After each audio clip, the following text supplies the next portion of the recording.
2014 সালের 8 জুলাই মারাকানায় ব্রাজিলের ফুটবল ইতিহাসের সবচেয়ে বেদনাদায়ক রাত। নিজেদের মাটিতে বিশ্বকাপের সেমিফাইনালে জার্মানির কাছে 7-1 গোলের লজ্জাজনক হার। সেদিন ম্যাচ শেষ হওয়ার আগেই গ্যালারিতে কান্নায় ভেঙে পড়েছিলেন লাখো সমর্থক। সেদিন চোখের জল লুকাতে পারেনি শিশুরাও। ফুটবল প্রেমী একটি জাতি যেন সেদিন স্তব্ধ হয়ে গিয়েছিল। সেই দুঃস্বপ্ন পেরিয়ে আবারও বিশ্বকাপের অপেক্ষায় ব্রাজিল, কিন্তু প্রশ্নটা এখনো একই, এই শিরোপা খরা কি এবার কাটাতে পারবে সেলেসাওরা?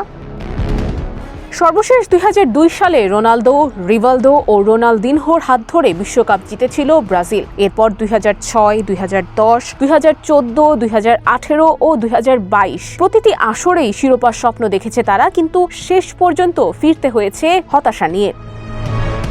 7-1 হার আজও ব্রাজিলিয়ান ফুটবলের সবচেয়ে বড় ক্ষত। এরপর 2018 সালে কোয়ার্টার ফাইনালে বেলজিয়ামের কাছে এবং 2022 সালে টাইব্রেকারে ক্রোয়েশিয়ার কাছে হেরে বিদায় নেয় 5 বারের বিশ্ব চ্যাম্পিয়নরা, যা তাদের 2014 সালের সেই অশ্রুর দাগকে শুকানোর বদলে আরও তাজা করে দেয়।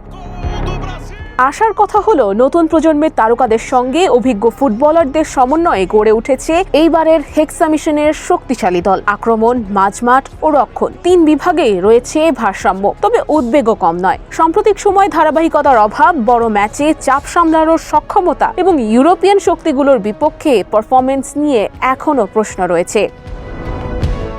তাই অনেক বিশ্লেষক ব্রাজিলকে শিরোপার দাবিদার বললেও কেউ কেউ নকআউট পর্বেই বিদায়ের শঙ্কার কথাও বলছেন। গ্যালারিতে কান্নারত সেই শিশুরা হয়তো আজ বড় হয়ে গেছে, কিন্তু 2014 সালের সেই দুঃস্বপ্ন এখনো ভুলতে পারেনি ব্রাজিলিয়ান সমর্থকেরা। আবারও প্রস্তুত বিশ্বকাপের মঞ্চ, আবারও নতুন স্বপ্ন দেখছে ব্রাজিল সমর্থকেরা।